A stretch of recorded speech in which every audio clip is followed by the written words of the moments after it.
Buenos días a todos, sean bienvenidos. La semana pasada estuvimos visitando a los hermanos de la iglesia de Jalapa,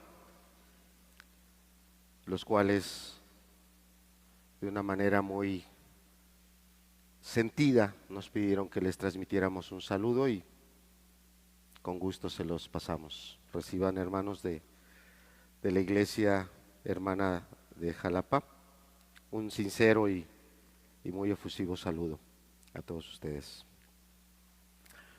Dios nos permitió acompañarlos, visitarlos para compartir una de las enseñanzas que están dando de una serie que está basada en el Sermón del Monte, y nos tocó compartir una enseñanza acerca de, basada en el capítulo 7, Mateo 7, verso 15, donde está hablando de los falsos profetas, y el Señor Jesucristo en dos porciones de ese texto dice: por sus frutos los conoceréis.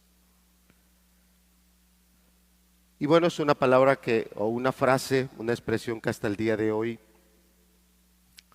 la usamos, ¿verdad?, para referirnos a cómo valorar la vida de una persona, y usamos esa expresión bíblica que dice: por sus frutos los conoceréis.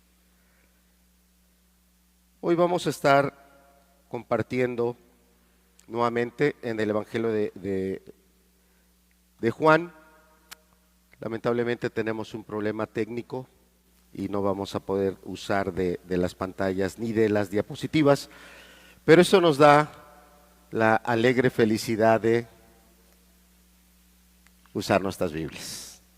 Así que, gracias a Dios porque tenemos ese detalle, pero que no... ¿Ya están? Bueno, gracias, hermanos. Entonces sí van a funcionar. Gracias a Dios también por ello. Les pido que vayamos en nuestra Biblia al Evangelio de Juan en el capítulo 13, y vamos a estar meditando a partir del verso número 21. Sean todos bienvenidos. Qué gusto, hermanos, estar con ustedes. Hoy vamos a dar una primera enseñanza, y si Dios permite, la siguiente acerca de la fidelidad de Jesús. El pasaje que nos corresponde, que es en el capítulo 13, del verso 21 al verso 30, es un pasaje que de sí mismo tiene varios aspectos que son no solo de suma importancia, sino también son de suma delicadeza. No ser simples al momento de leerlo, de analizarlo y sobre todo de aplicarlo a nuestras vidas. Es la última Pascua que el Señor Jesucristo celebra con sus discípulos. También en esta Pascua o en este pasaje está la traición de Judas, uno de los eventos bíblicos más duros que uno puede no solo leer, estudiar, sino aplicar. Pero también está el establecimiento de un nuevo pacto. El Señor Jesucristo en esta celebración, Él está dando por terminado el pacto antiguo y está dando ya la apertura a un nuevo pacto que se iba a consolidar con su muerte y con la resurrección. Entonces, es un pasaje sumamente importante por varios aspectos que contiene, y que, como les digo, no es correcto tratarlos de manera simple. También, por el tiempo que llevamos, no podemos profundizar tanto en ellos, pero sí podemos, a través de la palabra, alumbrarlos, y cada uno de nosotros nos corresponde utilizarlos en nuestra vida. Vamos a leerlo. Evangelio de Juan, capítulo 13, le voy a pedir que nos pongamos en pie. Saben que me gusta mucho la lectura alternada, así que yo leo el verso 21 y ustedes en una sola voz leen el siguiente versículo y así hasta unirnos ustedes y un servidor en el verso 30. Juan, capítulo 13, verso 21, dice así: habiendo dicho Jesús esto, se conmovió en espíritu y declaró y dijo: de cierto os digo que uno de vosotros me va a entregar.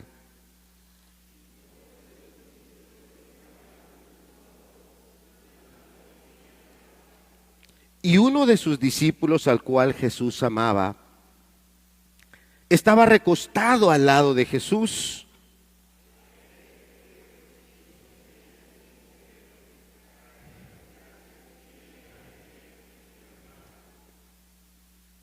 Él entonces, recostado cerca del pecho de Jesús, le dijo: Señor, ¿quién es?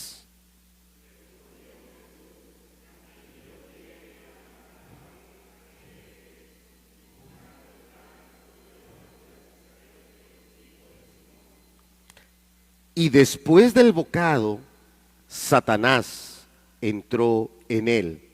Entonces Jesús le dijo: lo que vas a hacer, hazlo más pronto.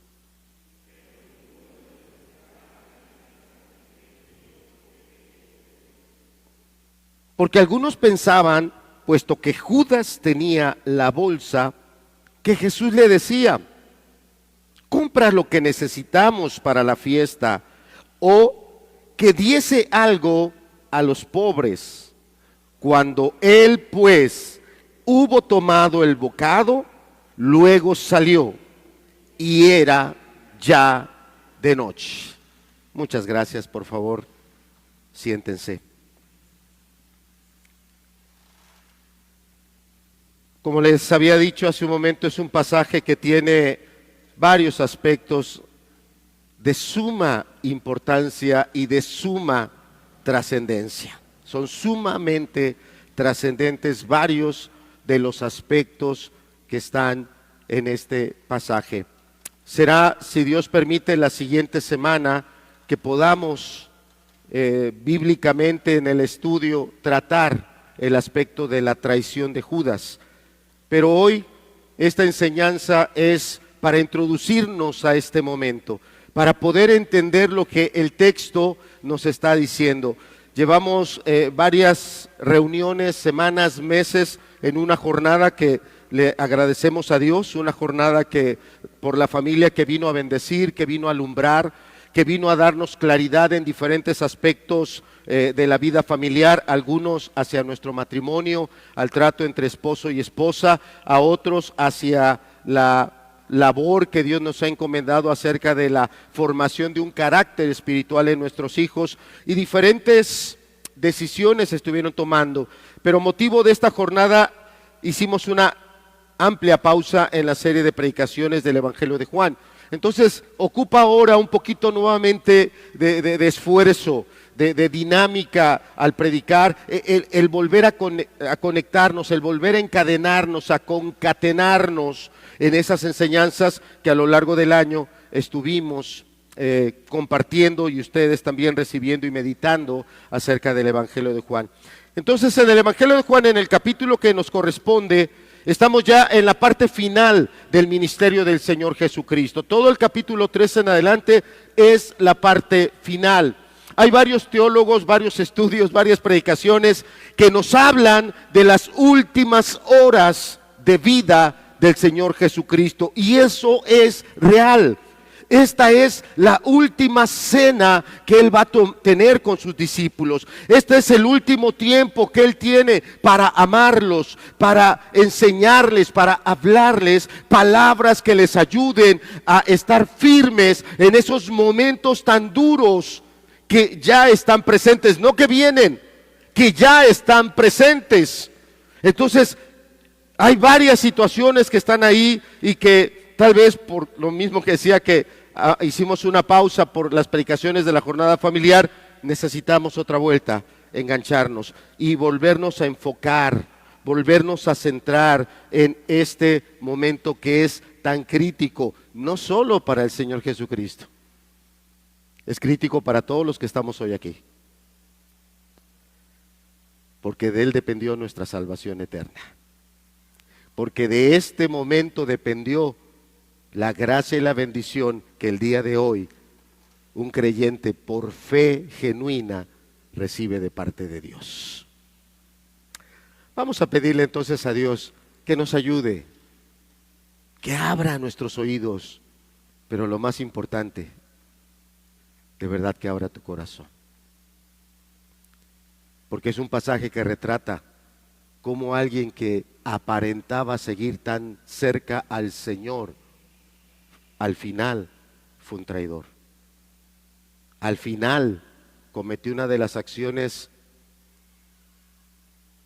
que nadie olvida y que quedó marcado para la eternidad. Por eso vamos a pedirle a Dios, Señor, no solo abras mis oídos, abre mi corazón.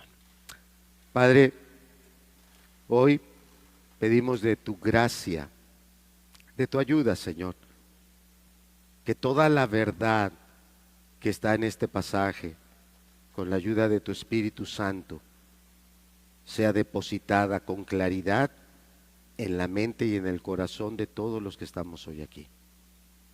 Señor, tú sabes por qué nos trajiste hoy, en este día, a escuchar esta palabra que tú tenías preparada. Señor,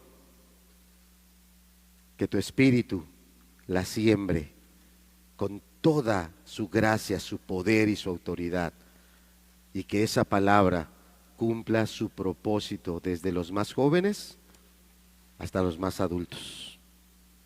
Y que tu nombre, Señor, tu nombre sea dado a conocer y tú seas plenamente glorificado. Que así sea, te lo pedimos en el nombre de Cristo Jesús. Amén. Voy a dar una segunda lectura. Dice Evangelio de Juan, capítulo 13, verso 21. Habiendo dicho Jesús esto, se conmovió en espíritu y declaró y dijo: de cierto os digo que uno de vosotros me va a entregar. Entonces los discípulos se miraban unos a otros, dudando de quién hablaba. Y uno de sus discípulos, al cual Jesús amaba, estaba recostado al lado de Jesús. A este pues hizo señas Simón Pedro para que preguntase quién era aquel de quien hablaba. Él entonces, recostado cerca del pecho de Jesús, le dijo: Señor, ¿quién es? Respondió Jesús: a quien yo diere el pan mojado, aquel es. Y mojando el pan, lo dio a Judas Iscariote, hijo de Simón. Y después del bocado, Satanás entró en él. Entonces Jesús le dijo: lo que vas a hacer, hazlo más pronto. Pero ninguno de los que estaba a la mesa entendió por qué le dijo esto, porque algunos pensaban, puesto que Judas tenía la bolsa, que Jesús le decía: compra lo que necesitamos para la fiesta, o que diese algo a los pobres. Cuando Judas pues hubo tomado el bocado, luego salió y era ya de noche.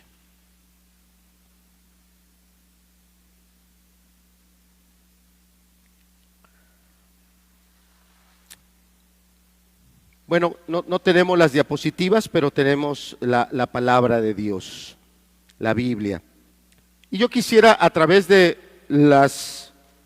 los siguientes textos y las partes en las que vamos a compartir estos pasajes, que pudiésemos contestar una pregunta. Una: ¿por qué se conmovió Jesús?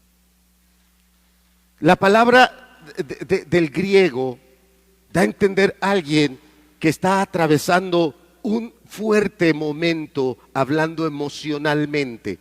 Pero la palabra también da a entender, dentro de todas las traducciones que puede tener, alguien que se está estremeciendo, alguien que visiblemente está en un momento emocional muy, muy fuerte. De eso yo no necesito dedicar más tiempo a explicar. Sabemos que en algún momento vienen noticias o enfrentamos algún momento que por completo nos quebranta, algunas personas se desmayan, otras personas entran en un shock emocional y arrancan a correr sin saber, algunas otras personas cuando se les pregunta te llegan a decir no me acuerdo, no sé qué pasó. Eso nos habla de cómo nuestra humanidad en algún momento enfrenta esos choques emocionales tan fuertes. Entonces, aunque el Señor Jesucristo, siendo verdadero hombre, porque verdaderamente era hombre, verdaderamente tenía emociones y sentimientos, está enfrentando el momento más duro, y lo vamos a enfocar de diferentes aspectos para tener en claro por qué era el momento más duro. Él se sobrepuso a todas esas emociones. No actuó arrastrado por esas emociones, no se desahogó, no se desquitó. No. Era un hombre, como él dijo, aprended de mí que soy manso y humilde de corazón. Era alguien que estaba bajo una autoridad y bajo un control donde él había entregado todo a su Padre. Él estaba en un momento de mansedumbre, donde quien tenía el control era el Padre, pero él rendido al Padre. Y aunque estaba en ese momento tan fuerte, él siguió cumpliendo esa ordenanza, mandamiento, propósitos por los cuales él vino. La enseñanza se titula La fidelidad de Jesús.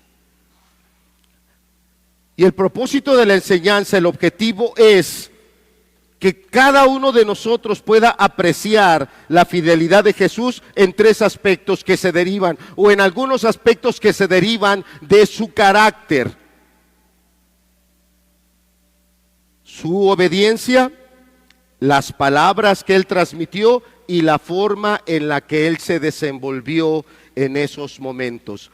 A través de estos aspectos vamos a probar el carácter fiel de Jesús. No es que él decía una cosa, pero cuando ya estaba en un momento complicado, era otro su accionar. No es que él era muy bueno para dar enseñanzas. No es que él tenía un lenguaje muy florido y muy arreglado para que las personas cuando lo oyeran quedaran embelesados y dijeran, wow, qué mensaje, qué enseñanza. Pero al rato se daba la vuelta y él no tenía esa conexión, ese trato con las personas. No. El carácter del Señor Jesucristo mostró la fidelidad, la naturaleza fiel que era de Él, no solo en todas esas circunstancias que Él atravesó, sino también en la obediencia, en la forma totalmente íntegra, Él de obedecer al Padre y de ir en ese camino que ya estaba escrito, que el Mesías iba a padecer en cada una de sus partes y de sus etapas. Era necesario que se cumpliese de mí todo lo que está escrito en la ley. ¿Y en qué más dice? Y en los profetas. Bueno, esa era una expresión muy judía. Los judíos dividían el Antiguo Testamento en tres partes, y algunos solo en dos. Y esas dos partes incluían los libros de Moisés, en los salmos, ¿verdad? Que son los escritos, pero hay muchos salmos que son proféticos. Entonces, cuando el Señor Jesucristo está diciendo en Lucas, era necesario que se cumpliese de mí todo lo que está escrito en la ley y en los profetas o en los salmos, está incluyendo todo el Antiguo Testamento y está diciendo, se tenía que cumplir. Entonces, Él está mostrando esa obediencia, pero también en los momentos más difíciles, Él mostró su fidelidad a través no solo de las palabras, sino de cómo se desenvolvió con las diferentes personas. Entonces decía, vamos a contestar esta pregunta: ¿por qué se conmovió así Jesús? Y para ello vamos a hacer un pequeño recorrido vamos un poquito atrás al capítulo 2 del Evangelio de Juan. Juan capítulo 2, en el verso número 13. En este pequeño recorrido, yo quiero enfocar varias cosas a la vez, pero derivadas de una. No quiero confundirlo. El Señor Jesucristo, o cuando menos Juan el apóstol en su evangelio, nos da claro detalle de las 3 Pascuas, los 3 años que el Señor Jesucristo estuvo ministrando. Y es Juan, el apóstol o el evangelista, el que nos da claridad de lo que pasó en cada una de esas Pascuas. Y yo quiero llamar tu atención a esos momentos. Entonces, aquí vamos a ver la primer Pascua, capítulo 2, verso 13, dice así: estaba cerca la Pascua de los judíos y subió Jesús a Jerusalén.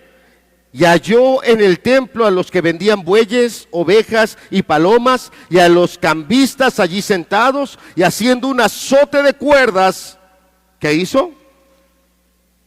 Los echó fuera.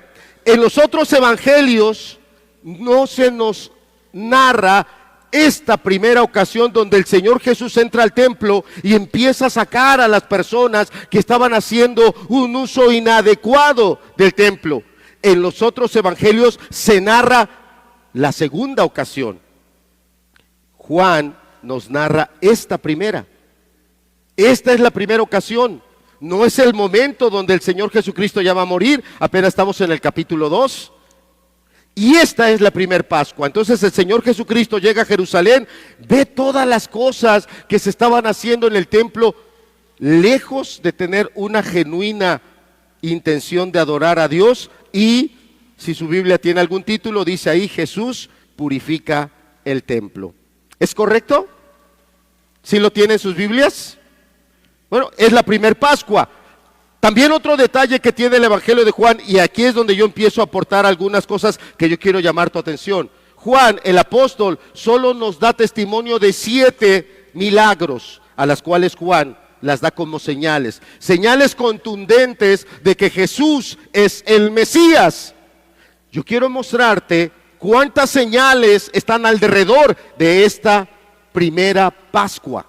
Cuántas señales venían sucediendo alrededor de este primer momento. El Señor Jesucristo está empezando su ministerio, está iniciando, llega al templo y se encuentra todo ese desorden, y Él, lleno de ese celo, lleno de ese amor, corre a esas personas del templo. Primer milagro, unos versículos atrás en el mismo capítulo 2, el agua se convirtió en vino. ¿Cierto o no? Capítulo 2, verso 7. En el capítulo 4, acompáñame rápidamente, verso 51. Viene el segundo milagro. Viene la sanidad de un niño, de un hijo, de una persona que servía a alguno de los gobernantes que habían ostentado cierta realeza. Por eso se llama: sana al hijo del siervo de un noble. Y lo sana a distancia. Aquel hombre viene a Jesús y le dice: es que mi hijo se está muriendo. Y el Señor Jesús lo reprende, le dice: ustedes si no vieren señales no creerían. Y aquel hombre le insiste, y el Señor Jesús le dice: ve, tu hijo está sano. Y aquel hombre, cuando regresa y le pregunta a las personas a qué hora su hijo había sido sanado, coincide o no coincide, es la misma hora que el día anterior. Jesús le dijo: ve, tu hijo vive. Segundo milagro, segunda señal impresionante. Tercero, capítulo 5, verso 8. Este milagro sucede ahí en Jerusalén. Es un hombre que tenía muchos años paralítico, y el Señor Jesús viene hasta donde esta persona está, ahí en el pozo de Betesda, y el Señor Jesucristo le dice, le da esa orden en el verso 8, capítulo 5, verso 8: levántate, toma tu lecho. ¿Y qué? ¿Cuántos años llevaba paralítico este hombre, hermanos? No, nadie lo ha leído. Les digo que nos desconectamos mucho de Juan. A ver, ¿alguien lo puede checar? ¿Cuántos años llevaba paralítico este hombre? 38 años. toda la vida. Los que tenemos casi 60, si nos quitaran 38, no, hombre, estaríamos agradecidísimos. Agradecidísimos. Los que tienen 38 sienten que ya el próximo año van a andar con bastón. No, no es cierto. Todavía falta para llegar a eso. Y este hombre es sanado por el poder del Señor Jesucristo. Y los religiosos de Jerusalén, lejos de venir al Señor y decirle: loado sea nuestro Dios, glorificado sea el Señor por su gran misericordia. No, no, no, no, no, no. Agarraron los garrotes y lo querían agarrar a palos y a golpes. ¿Cómo te atreves a andar cargando tu lecho el día de reposo? ¿No miraron el milagro? ¿No miraron la sanidad poderosa que Dios obró? ¿Qué miraban? Que estaba, según ellos, haciendo algo prohibido el día de reposo. Según ellos. Y ahí empieza la enemistad con Jesús. Este hombre quebranta nuestras tradiciones. Este hombre está haciendo cosas contrarias a las que nosotros hemos aprendido. Llevamos la primer Pascua del Señor Jesucristo y está rodeada de 3 señales. 3 de 7. 3 de 7. Yo quiero mostrarte cómo Juan el Evangelista nos está presentando a Jesús con toda contundencia. Él es el Mesías, no hay otro. Ninguna otra persona tiene ese poder, ninguna otra persona tiene esa autoridad, solo el Mesías. Vamos ahora a la segunda Pascua, capítulo 6, por favor. Verso número 4.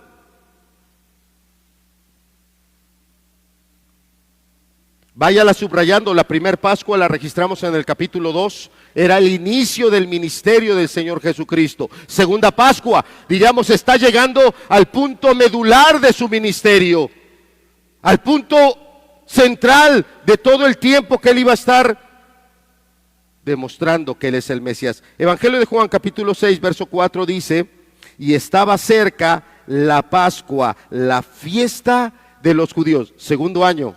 Segunda Pascua.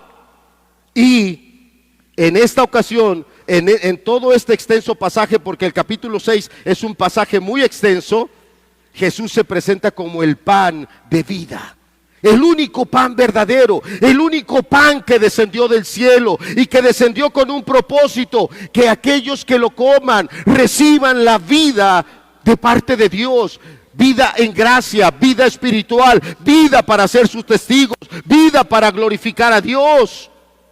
Pero las personas que comieron de ese pan, no les interesaba la vida espiritual, no les interesaba el reino de Dios. Las personas que comieron de ese pan, les interesaba un rey que quitara a los romanos, les interesaba que hubiera un rey que quitara toda la opresión, les interesaba un rey que cambiara nuevamente el estatus en el que ellos vivían y llevara nuevamente a la nación de Israel a ese momento que tuvo con el rey David, o a ese momento que tuvo con el rey Salomón, o algún otro momento que tuvo con alguno de los otros reyes descendientes de David, que se levantaron y en algún momento la nación volvió a brillar, no como con David, no como con Salomón.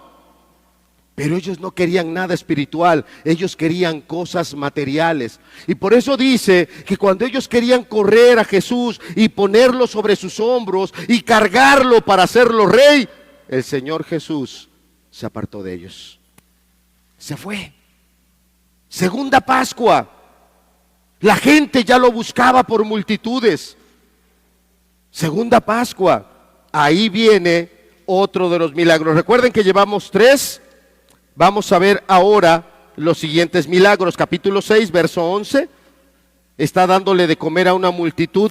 Solo se contaron los hombres y nada más los hombres eran 5,000. Solo hombres. Dice el verso 11, Juan capítulo 6.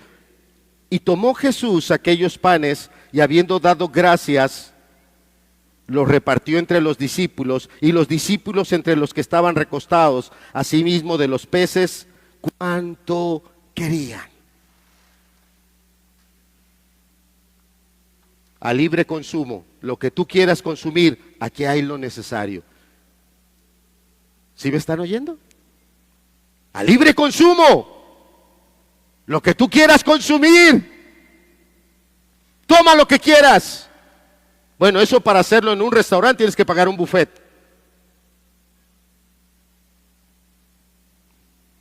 Come lo que quieras, pero pagas a esto el cubierto. Aquí se le está dando lo que quiera.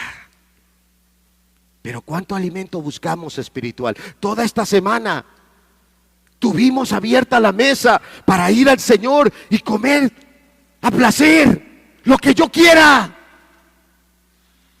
Y a lo mejor estando servida la mesa del Señor, yo no tuve tiempo para ir a buscarlo. Yo no tuve tiempo para ir a alimentarme de su palabra, de su verdad, de sus mandamientos. ¡No! Había más urgencia, el tiempo ya no me daba, el tiempo era ya para ir a esto, ya para ir al otro, ya para ir a aquello. Jesús, tú aguántate, total, ay, espérate, ya estás en el reino, ya estás en la gloria, ay, quédate.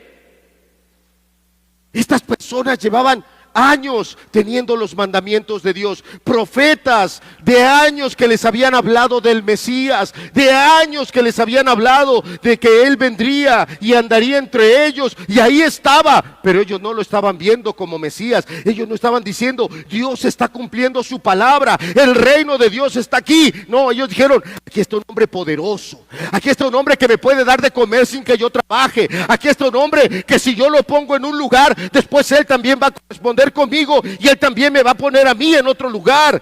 No tenían un interés en el reino. Estaba la mesa puesta. Vuelve a leer conmigo el verso 11. Y tomó Jesús aquellos panes, habiendo dado gracias. Lo podemos leer de manera sencilla, dar gracias, pero es claro que su dar gracias no era algo mecánico. Yo lo digo con vergüenza. Yo, Alejandro. ¿Cuántas veces nada más es mecánico el dar gracias por los alimentos? ¿Cuántas veces no es más que un ritual? Bueno, vamos a cerrar los ojos. Padre, te damos gracias por el alimento, gracias que lo tenemos. Señor, dales a los que no tienen. Mira, Señor, los que están hoy en guerra. Mira, Padre, esto en el nombre de Jesús. Amén. ¿Sabes cómo dio gracias Jesús en esa última cena? Iba a ser el último bocado que Él iba a probar. Usted y yo sí sabemos cómo lo maltrataron, cómo lo ofendieron, cómo lo ultrajaron. Él también lo sabía. Estaba comiendo su último bocado. Si hablamos de algunos países como Estados Unidos, que en algunos de sus estados tienen la pena capital, tienen la pena de muerte, el día que ese preso va a morir, ese día llegan los reclusos, le entregan una carta y le dicen, oye, es tu última comida, pide lo que quieras. No, qué gusto, ¿verdad? Qué gusto. Qué gusto comer lo último que va a estar en tu estómago. Qué gusto comer lo último que te puedes ahogar con ello mismo en el momento de tus estertores finales. No, qué agrado eso.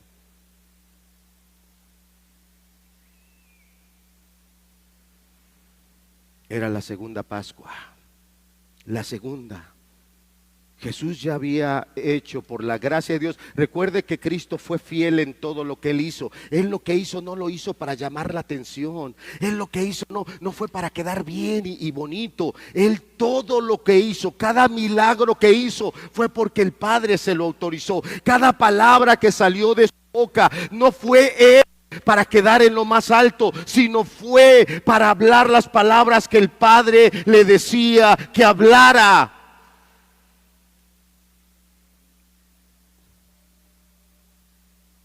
Pero no habían puesto todavía sus ojos en el Salvador. Querían a alguien que les proveyera materialmente, alguien que los pasara a otro nivel económico. Segunda Pascua, Jesús entre ellos y diciéndoles, yo soy el pan de vida. El que no comiere mi carne y bebiere mi sangre, este hombre demonio tiene.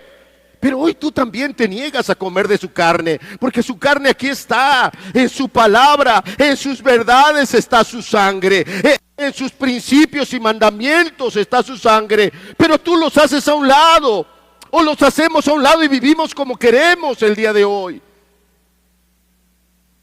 Si la mentira te saca de los apuros, pues mientes. Si agarrar esto que no es mío, bueno, ¿para qué lo dejas? Yo aprovecho. Pues robas.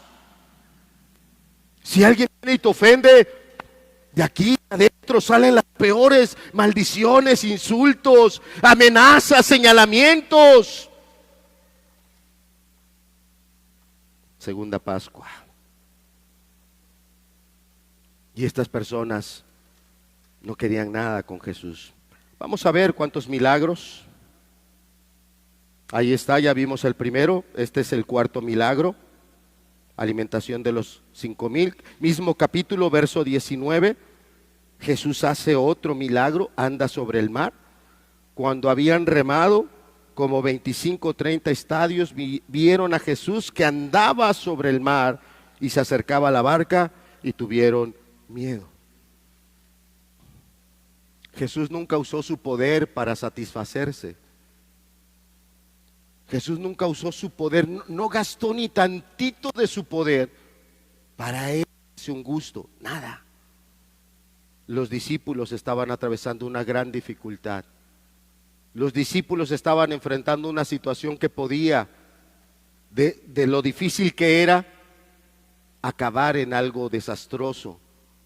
Y el Señor Jesús, con todo su poder, caminando sobre las aguas hasta llegar a ellos. Y como aunque eran discípulos que por lo menos podemos decir, bueno, aquí es claro que ya llevaban un tiempo con el Señor Jesús, todavía en sus mentes había otras ideas, pegaron de gritos y de alaridos, ¡ay, un fantasma! Y fue la palabra del Señor Jesús la que los sentó y le dijo, yo soy, no temáis. Es el quinto milagro. Capítulo 9. Vamos al sexto milagro. En el capítulo 9, verso número 7. Gracias, hermanos. Muchas gracias a todos los que nos ayudan. Gracias, hermanos. Y le dijo, le estaba hablando el Señor Jesús a ese ciego, un ciego de nacimiento. Y le dijo, ve a lavarte al estanque de Siloé, que traducido es enviado. Fue entonces y se lavó y regresó. ¿Cómo? Nuevamente otro milagro en Jerusalén, la ciudad principal. ¿Cree usted? Estamos hablando que el primer año de por sí ya andaban medios molestos, porque sanó un paralítico de 38 años. No. Ahora el milagro no llegó a los 38 años de enfermedad. No, llevaba toda la vida. Y si el Señor Jesús no hacía algo, toda su vida iba a seguir en esa condición. ¿Cierto o no? No se nos dice la edad de este joven. Entendemos que era una persona algo joven, pero toda la vida había estado ciego. Toda la vida nunca había tenido la vista. Y el Señor Jesucristo lo sana. Aquel ciego regresa viendo por primera vez los rostros, sonidos que antes eran solo eso, voces. Hoy tenían cuerpo, tenían toda una apariencia. Hoy los árboles o los animales dejaron de ser sonidos. ¿Y usted cree que lo alabaron? ¿Usted cree que lo exaltaron? Se le fueron con todo. Se le fueron con todo primero al ciego. Y duro y lo atacaron, y duro y lo atacaron. Y no decían, ellos decían, nosotros sabemos que ese Jesús es un pecador. Sabemos que Jesús es un mal hombre. Así lo aseveraban. Y habían transmitido la amenaza. Cualquiera del pueblo que se vuelva a Jesús, lo corremos de la sinagoga. El ciego tomó ciertas precauciones, traen a sus padres, le preguntan a los padres, y con esa amenaza de que los iban a correr de la sinagoga, los padres evitan el problema y dice, ya está grandecito el muchacho, ya edad tiene, él que responda a sus preguntas, y los padres se hacen a un lado. Qué testimonio el del ciego. Ojalá que fuera el de nosotros mismos. Su testimonio fue tan sencillo y tan contundente. Yo no sé lo que ustedes dicen, yo no sé si él es un gran hombre o no lo es. Yo solo sé que no veía y él me sanó. ¿Cuántos ciegos están aquí que él nos hizo ver? ¿Cuántos ciegos estamos aquí que no veíamos siquiera nuestro pecado? No veíamos siquiera la dignidad de las otras personas que estaban a nuestro lado. No lo veíamos.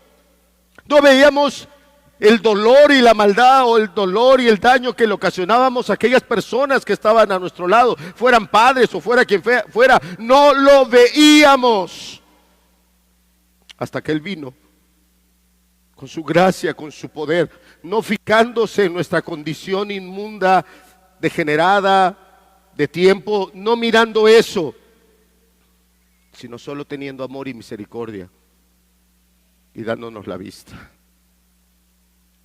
¿Por qué cuando se nos pide dar testimonio temblamos? ¿Por qué nos sentimos mal cuando estamos en otros ambientes y sentimos que si no bailamos, si no danzamos, si no cantamos lo que la gente allá canta, baila y hace, o lo que la gente toma y bebe, estoy mal, soy un infeliz, porque yo no vivo así? Al ciego lo acabaron corriendo de la sinagoga, lo expulsaron de la manera más horrible. Pero su testimonio nunca cambió. Él dijo, yo solo sé que era ciego y él me dio la vista. Y eso mantuvo firme. Estamos en el milagro número 6. Falta uno. Y ya sabe usted cuál es, ¿verdad? ¿Cuál nos falta?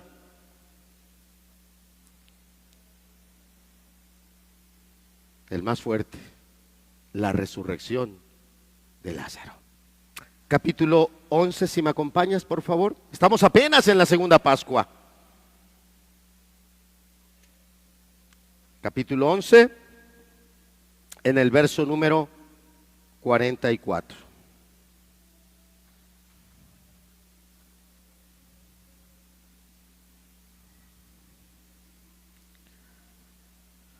Verso número 44.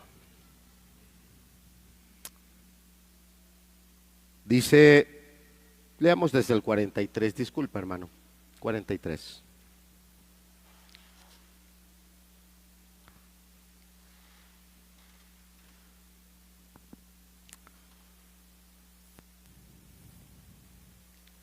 Y habiendo dicho esto, clamó a gran voz, Lázaro, ven fuera.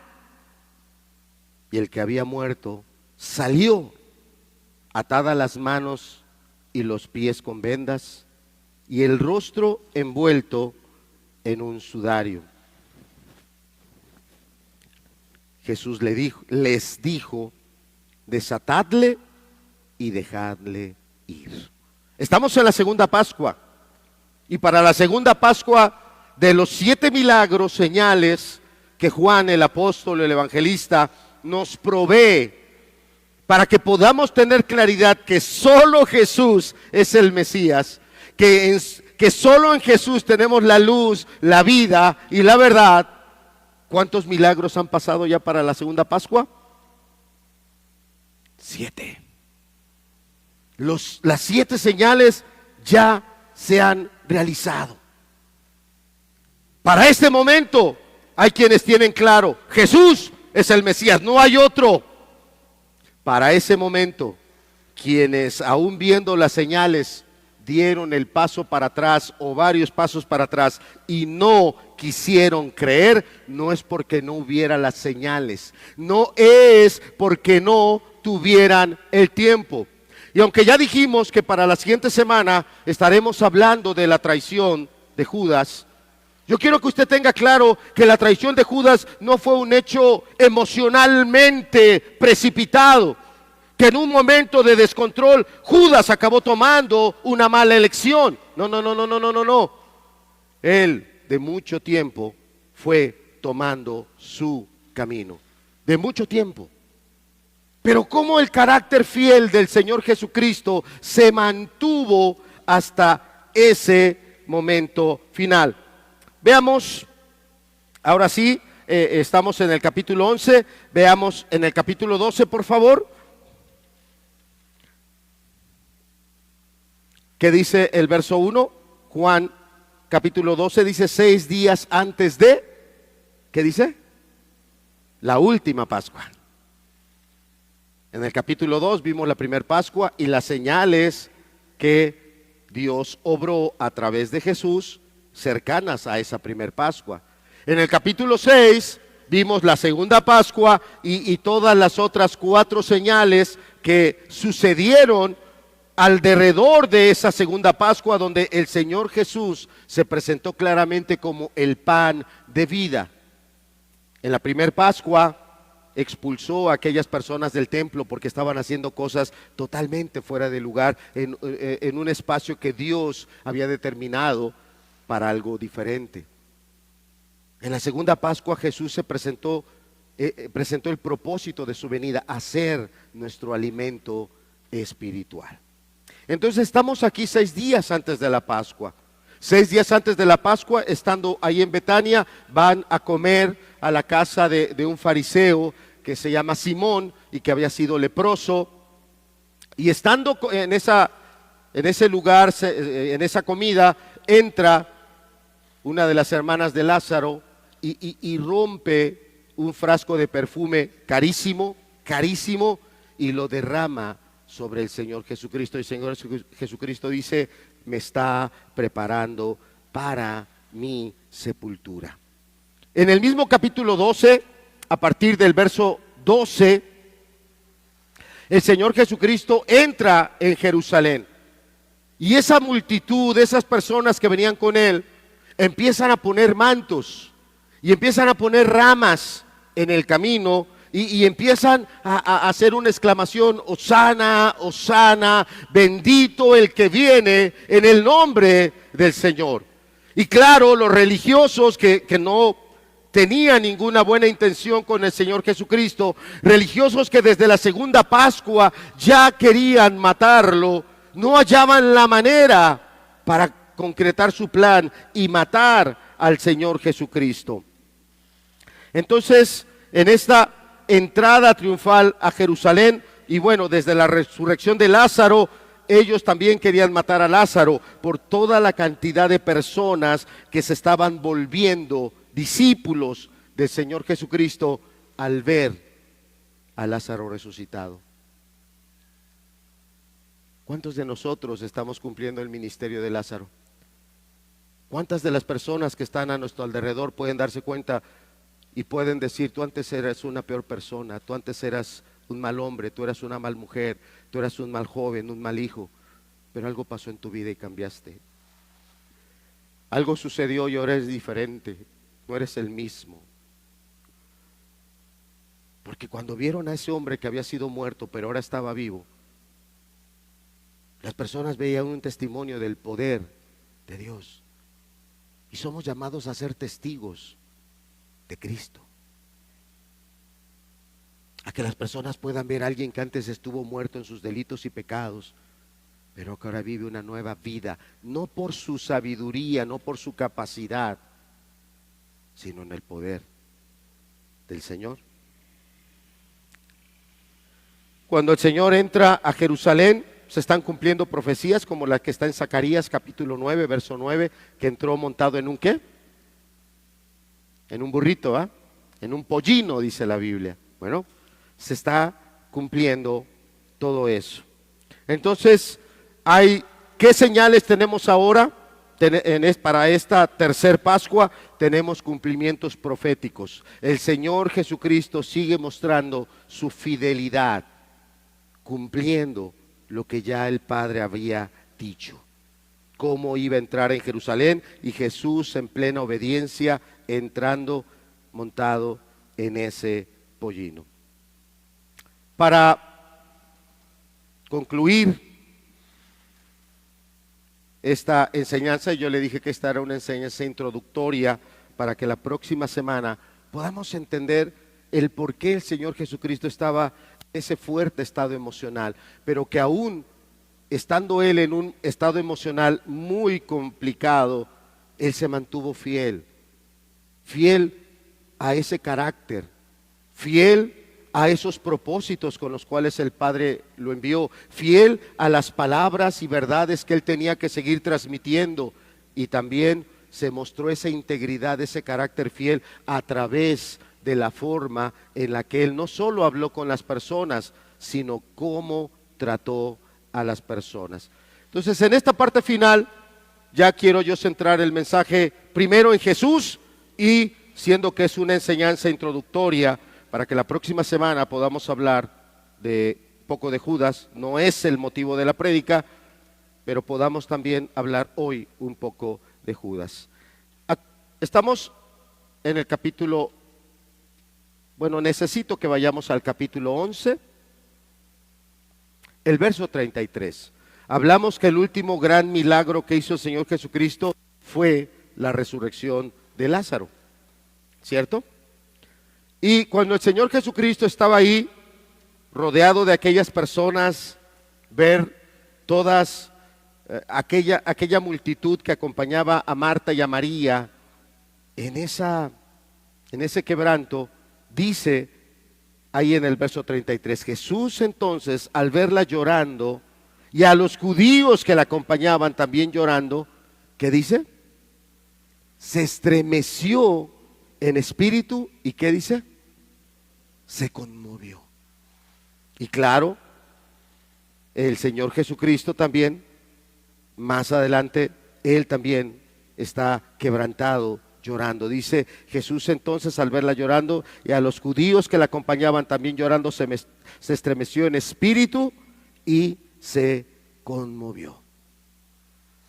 Aquí tenemos un primer momento donde se está viendo al Señor Jesucristo en otra situación, también donde su persona está fuertemente conmovida, por varias razones.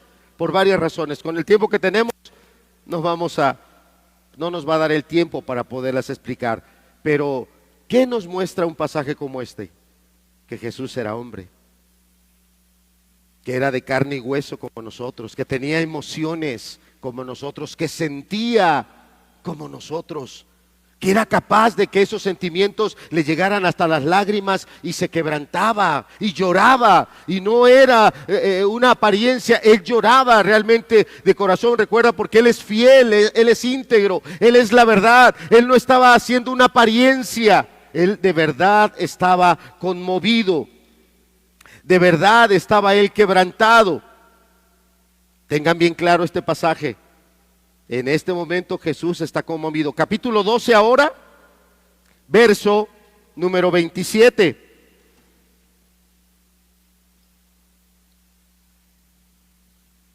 Jesús está rodeado de un grupo de personas. Dice ahí del verso 20, no estamos en el 27, pero por ahí del verso 20, uno de los discípulos lleva unos griegos, porque esos griegos querían hablar, conocer. No era irse a sacar una selfie, no era darle algo ahí para que firmara un autógrafo. La palabra conocer quiere decir de verdad tener una comunión, una intimidad, en el sentido de afianzarse con una persona. Y unos griegos querían conocer a Jesús. Y el Señor Jesús dice, ha llegado la hora para que el Hijo del Hombre sea ¿qué? Glorificado. Estaba hablando de su muerte violenta que iba a sufrir. Dice el 27, ahora está turbada mi alma, ¿y qué diré? Padre, ¿qué dice ahí? Sálvame de esta hora. ¿Será esa, amado, nuestra oración? Tal vez usted está atravesando un momento muy fuerte de salud, económico, familiar, con dificultades ahí familiares, una situación estremecedora. ¿Será esa mi oración que yo elevo a Dios y le digo, Señor, no sé cómo, pero arregla esto? Señor, no sé cómo, pero mira, cambia esta persona, me está haciendo mucho daño. Señor, mira, no sé cómo, pero mira, todas las cosas están en contra mía. Cámbialo todo, Señor, y ponlo todo de manera que me sea favorable. ¿Será esa nuestra oración? Yo quiero que tú veas Otro momento donde el Señor Jesucristo claramente expresa que su alma estaba siendo fuertemente sacudida, zarandeada. Ahora está turbada mi alma. ¿Y qué diré? Padre, sálvame de esta hora. Ahí está su fidelidad. Más, ¿qué dice? Para esto he llegado a esta hora. Él era fiel. Nos está hablando lo que en realidad él estaba viviendo. Un momento muy fuerte, muy turbulento, sumamente fuerte. Venía de uno muy reciente con Lázaro. Recuerda, ¿cuándo fue Jesús a esa comida? Dice ahí, 6 días antes de, ¿cuándo? La Pascua. Eso quiere decir que esos 3 momentos de ese fuerte choque emocional fueron en una semana. Es como si hoy el Señor Jesucristo estuviera siendo sacudido muy fuerte y 2 días más adelante viene el otro golpe. Y el último día, el día de la Pascua, viene el momento más fuerte. ¡Qué fuerte! No es que el primer momento fue hace un año, el primer año. El segundo momento duro fue el segundo año. No. Los 3 momentos más duros en la vida del Señor fueron en una semana. Nunca perdió la comunión con su Padre. Nunca dejó de estar en comunión con Él. Tenía tal comunión que le dijo, ¿qué le diría a mi Padre? Líbrame, rescátame, sálvame. ¿Estás enfrentando un problema? Enfréntalo con el Señor. Tómate de estas palabras y dile, Señor, para esto me diste vida. Para esto me has ayudado a llegar hasta este momento y hasta este día. Para que yo enfrente esta situación. No para darle golpes y patadas, porque vamos a ver cómo reaccionó Jesús. El momento más fuerte. Y el último momento que nos narra capítulo 13, verso 21. Acababa de lavarle los pies a los discípulos. Eso predicó nuestro hermano Azarías. La semana pasada predicó también nuestro hermano José Luis. Los textos previos a esto. Jesús sabía. ¿Cómo se llamó el que traicionó al Señor Jesús? ¿Cómo? Dígalo fuerte, ¿cómo? ¿No lo alcanzo a oír? Dígalo más fuerte. ¿Usted cree que Jesús sabía que Judas lo iba a traicionar? Sí, ¿verdad? ¿Y sabes qué hizo? Se quitó la túnica, se ciñó una toalla. Y el Señor Jesús, sabiendo cuán terribles eran los caminos que andaba pisando Judas, el Señor Jesús, sabiendo cuán fatales iban a ser los pasos que Judas iba a dar en su maldad, tomó la bandeja, se postró totalmente a sus pies y se los lavó con genuino amor. No es que cuando llegó a Judas se brincó y se hizo el que no lo vio y se pasó con el otro. ¿No son acciones que las personas tomamos?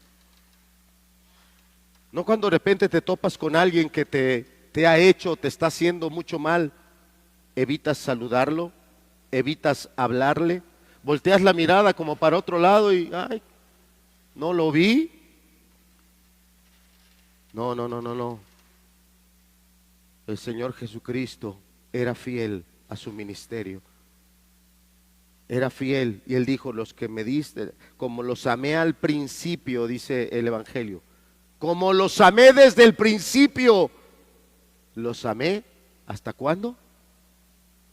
Hasta el final. Con Judas todavía no llegaba el final. Era momento de amarlo.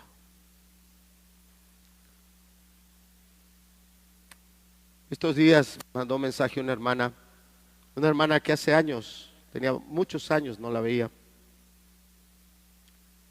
y ella me platicaba de la infidelidad de su esposo, de la forma tan dura como él exhibía su infidelidad y la forma tan dura como la trataba ella. El último consejo que me tocó a mí darle, le dije: trátalo como si fuera el mejor esposo. No lo es, no sé si lo vaya a hacer, pero tú trátalo como si fuera el mejor. Dale lo mejor de tu corazón, no tengas miedo de decirle que le amas, no tengas miedo de tener un arreglo especial para tu esposo, no tengas miedo a amarlo como lo debes amar. No lo había visto en muchos años, ayer me mandó un mensaje y me dice: hermano, yo tomé lo que la palabra de Dios dice, donde usted me dio ese consejo, y quiero decirle que después de un tiempo que él se fue y anduvo en su pecado, él ha regresado. No fue un tiempo fácil.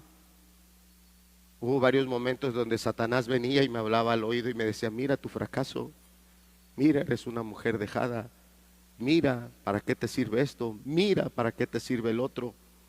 Sí, pero yo me agarré de mi Señor. Y hubo días de mucho ayuno, hubo días de mucha oración. Yo puedo decirle que gracias a Dios, Él hizo su obra. Jesús se ciñó una toalla y fue con aquel que el Señor Jesús sabía cómo estaba su corazón. El Señor Jesús sabía cuáles eran sus intenciones y que Él iba a ejecutar esa noche, pero con genuino amor, porque el Señor Jesús no es hipócrita, el Señor Jesús no es falso. Él dijo: yo soy el camino, la verdad. Él no es la mentira, Él es la verdad. Le quitó las sandalias, le lavó los pies y derramó todo el amor que tenía que derramar en él. Ese era el momento. El Señor Jesús vuelve a poner su vestido, su túnica, se sienta a la mesa y Él sabía lo que venía por delante. No es que 2 horas después Judas salió a hacer lo que iba a hacer, lo hizo unos instantes después. Fue el momento más violento. Léela conmigo, verso 21. Habiendo dicho esto, se conmovió en espíritu y dijo, estamos en Juan 13, 21. Habiendo dicho esto, se conmovió en espíritu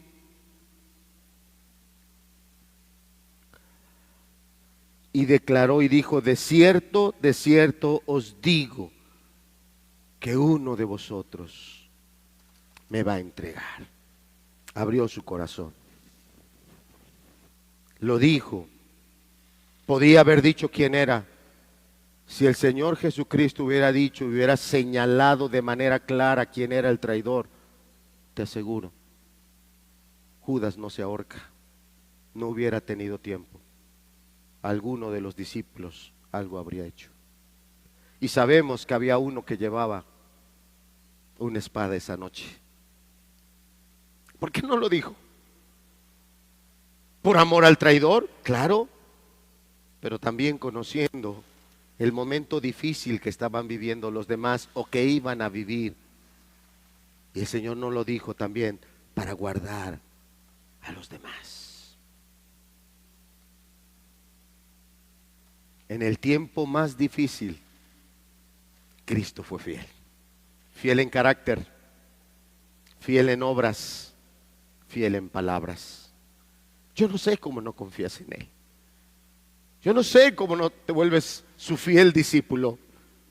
Si Él es fiel, si Él no falla, si Él en los momentos que una persona da lo peor, Él da lo mejor. Yo no sé cómo no te vuelves su discípulo más intenso, más entregado y más consagrado. Su discípula más fiel.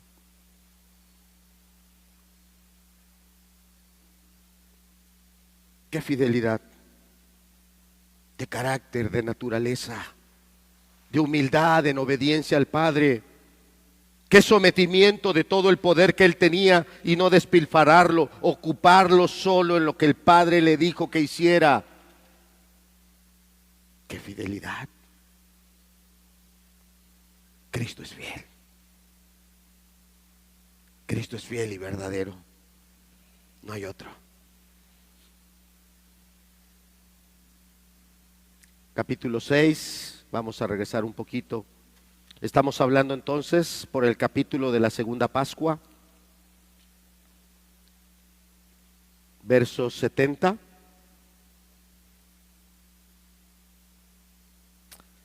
En el capítulo 6, verso 66 se nos dice que muchos abandonaron al Señor Jesucristo, multitudes, miles de ellos se fueron. Dice Juan 6:70, Jesús les respondió: no os he escogido yo a vosotros los 12, y uno de vosotros es diablo. Segunda Pascua. Nadie engaña al Señor Jesucristo. Si tú no eres un discípulo verdadero, solo das cierta apariencia, no engañas al Señor. No es que Él no tenga el poder para hacerte algo, es que por amor y misericordia no lo hace solamente, no es solamente, tenemos que entender que Él vino a salvar. En esta primera venida, Cristo vino a salvar, pero habrá una segunda, y en la segunda no viene a salvar, viene a juzgar. Entonces, tenemos aquí en esa distancia de la segunda Pascua, el momento donde ya era claro cuál era el corazón de Judas. No era un fiel discípulo, no se fue con todos los que se fueron, porque el Señor Jesucristo se voltea con los 12 y les dice: vosotros también, ustedes también me quieren abandonar. Este es el momento, mira, por miles se están yendo. Y es el momento donde Pedro dice: Señor, ¿a quién iremos si solo tú tienes palabras de vida eterna? Pero esa no fue la declaración de Judas. Para Judas las palabras de Jesús ya no traían vida, no porque no las tuvieran, porque Jesús fue fiel hasta el último momento, sino porque el corazón de él no estaba arrepentido y no estaba entregado nuevamente a su Señor. Capítulo 12. Llegamos entonces a la tercera de las Pascuas, versos 4 y 6, o 4 al 6. Juan capítulo 12. Dice el verso 4: y dijo uno de los discípulos, Judas Iscariote, hijo de Simón, el que le había de entregar. ¿Qué fue lo que dijo? ¿Por qué no fue este perfume vendido por 300 denarios y dado a los pobres? Pero dijo esto no porque se cuidara de los pobres, sino porque era ladrón y tenía la bolsa, y teniendo la bolsa, sustraía de lo que se echaba en ella. Se acercaba la tercera Pascua, perdón. Se acercaba la tercera Pascua.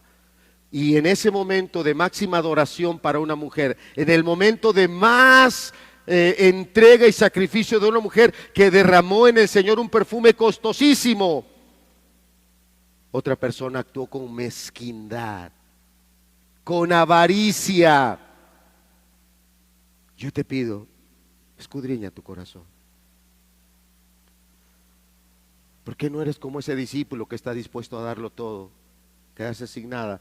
Y no porque estoy promoviendo aquí que te quedes en la pobreza, estoy hablando de lo que sale genuinamente del corazón. Porque algunos, perdón que lo vaya yo a decir así, pido disculpas. Algunos somos tan mezquinos que ya estamos viendo la hora. Ya me interesa que esto se termine, porque tengo otros planes, porque tengo otras actividades.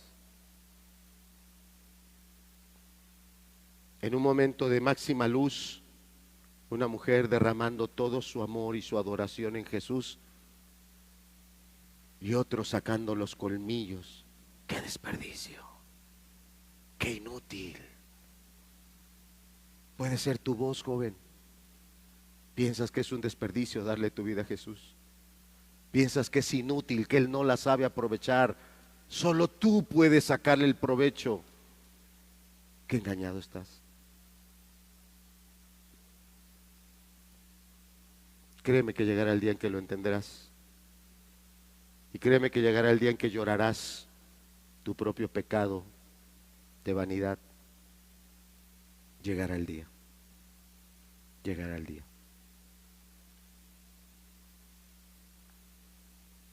En esta última Pascua, el Señor Jesús mostrándole todo su amor a Judas. Y Judas, determinado a traicionar al Señor. ¿Hasta cuándo entró Satanás? Hasta que comió el bocado.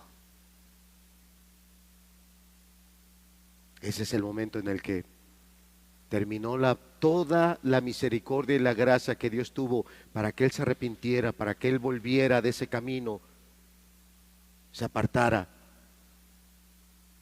y no quiso. En el tiempo más difícil, el Señor Jesucristo fue fiel y sacó lo mejor. En el tiempo más difícil, cualquier persona que no sea un discípulo del Señor puede sacar lo peor. Las fiestas son importantes, estamos hablando de la celebración de la Pascua, sí. Todos ustedes por las noticias saben la guerra que está allá en Oriente Medio entre Israel y grupos islámicos radicales. Los grupos islámicos conocen de las fiestas que celebran los judíos. Justamente estaban en una de las fiestas importantes con las que se termina el tiempo de las cosechas, la fiesta de los tabernáculos, o Sukkot, como dice la Escritura. Pero los más religiosos estaban en su fiesta, pero los no religiosos estaban en su baile. Había un festival de música electrónica, y muchos de esos judíos que el día de hoy no les interesa nada de la palabra, estaban ahí en su fiesta electrónica, y ahí también estos grupos radicales islámicos entraron y mataron mucha gente. Charles Dickens, un escritor inglés conocido, y creo yo con una fe que él transmite a través de varios de sus escritos, y algunos de ellos golpearon fuertemente a la sociedad inglesa y ayudaron a que pudieran volver nuevamente los ojos a la palabra o a la piedad. Una de sus obras más conocidas se llama Cuento de Navidad. Esa es una de las más conocidas, pero hay otra que no es tan conocida, de Charles Dickens, que se llama El peor de los tiempos, el mejor de los tiempos. Y el peor de los tiempos, para alguien que se agarra de Cristo, puede ser el mejor de los tiempos para dar el mejor fruto, para mostrar el amor y la gratitud que se tiene, la fidelidad a su palabra. Y socialmente podrá ser el peor de los tiempos, pero al mismo tiempo es el mejor de los tiempos. Era una fiesta. Nadie pensó que Judas fuera el traidor. Ellos creían que el Señor le estaba diciendo: es tiempo de fiesta, es tiempo de celebración. El mandamiento dice que nadie debe de quedarse esta noche sin comer, porque es el Cordero el que se tiene que comer. Y algunos pensaban que Jesús le estaba diciendo a Judas: ve y compra comida, llévala a aquellos que están en las calles y no están bajo el cobijo de una familia, de un techo, para comer juntos el Cordero Pascual. Ayuda a la gente, porque ese siempre fue el corazón de Jesús. En el peor de los tiempos, fue el mejor de los tiempos para el Señor, para amar, para dar testimonio, para mostrar su carácter, para mostrar su palabra, para darnos ejemplo. El peor de los tiempos es el mejor de los tiempos. Y espero que lo podamos entender Y espero que en el peor de los tiempos, porque el 2024 no pinta nada bonito, y disculpa si se oye como profeta de mal agüero, pero el 2024 no pinta nada bonito. Se ve, algunos lo dicen, una crisis económica bastante fuerte. Bastante fuerte. De enfermedades no salimos, ¿verdad, hermano? Pero ¿qué crees? Con nosotros está el Señor. Yo no sé qué no haya en el 2024. Yo no sé qué vaya a pasar en el 2024, yo no sé. Pero como el ciego, una cosa sí sé, que con nosotros está Jesús. Eso sí sé. Y que si nosotros nos volvemos unos discípulos genuinos de Él, Él nos ayudará todos los días hasta el fin. Porque Él es fiel. Él es fiel. Él, sabiendo quién lo iba a traicionar, nunca lo trató mal. No lo evidenció delante de los demás para que los demás lo trataran mal. Y a los que están en el discipulado de Santiago, si el Señor Jesús le dio la bolsa, ¿es para que cayera en el pecado? No, porque por la mente de Dios no entra ninguna tentación. El Señor Jesús le confió la bolsa para bendecirlo, porque tenía capacidades, tenía talentos, pero él se pervirtió. Qué hermoso es conocer a Jesús.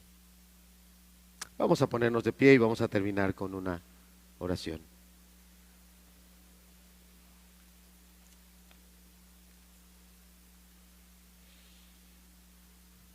Padre, claro está que estamos en el peor de los tiempos. Claro está, Señor. Pero al mismo tiempo es el mejor de los tiempos. Porque, Señor, más allá de lo que vemos, el reloj sigue avanzando para que nuestro Señor Jesucristo regrese por segunda vez. Padre, que seamos discípulos, iglesia, que te den a ti la gloria, mirando a tu reino, siendo fieles como tú nos das testimonio de fidelidad. Padre, sin duda hay familias que tienen problemas, dificultades, matrimonios que están atravesando crisis que son definitivas. Sea tu gracia la que haga volver los ojos primero a ti, y agarrados de ti, Señor, ellos puedan, a través de tu palabra y tu verdad, edificar sus hogares o reedificar sus familias. A nuestros jóvenes, Señor, ayúdanos, Padre, a darte a conocer, que puedan ver que en Jesús está la vida y vida en abundancia. A nuestros niños, Señor, que pasemos de las historias a las verdades teológicas y que ellos puedan crecer no solo en estatura, sino también en gracia para con Dios y con los hombres. Que así sea, Señor. Gracias, Padre, por tu palabra. Gracias por el Evangelio de Juan, que nos muestra a Jesús en su humanidad, pero totalmente controlado en esa humildad, en esa obediencia, en esa disposición de cumplir el propósito por el cual Él vino a dar su vida por nosotros.